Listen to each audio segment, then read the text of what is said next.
Well, concerns about terrorist attacks here in the U.S. has Spokane Sheriff Ozzie Knezovich asking his deputies to carry their guns even when they're off duty. Crime and safety reporter Jeff Humphrey sat down with the sheriff and has a look at the sad lessons learned from Paris. Jeff?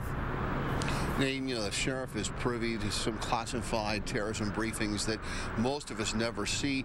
Because of that intelligence, the sheriff has asked his deputies to carry their guns to our football games, inside movie theaters, any place you might find large gatherings of unarmed people.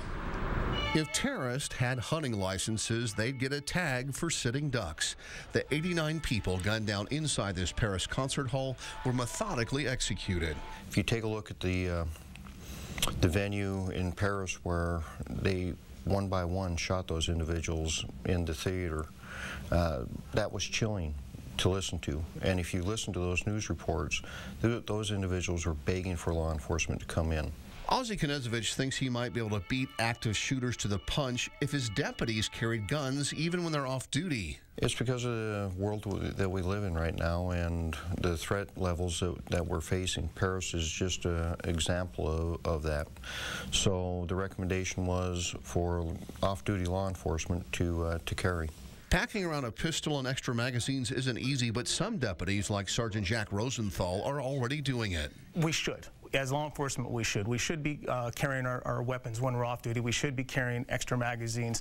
You never know when that incident is going to take place, and it will take place. Spokane residents are also concerned about their safety. Kia Sherman is one of about 40 people who applied for a concealed weapons permit first thing this morning.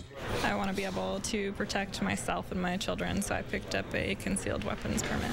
The sheriff thinks armed citizens can also help prevent crime, but carrying a gun is an awesome responsibility. If you're thinking about carrying concealed for these type of purposes, that you get trained in the proper use of the firearm and the legal use of that firearm, because there are ramifications for pulling that weapon out.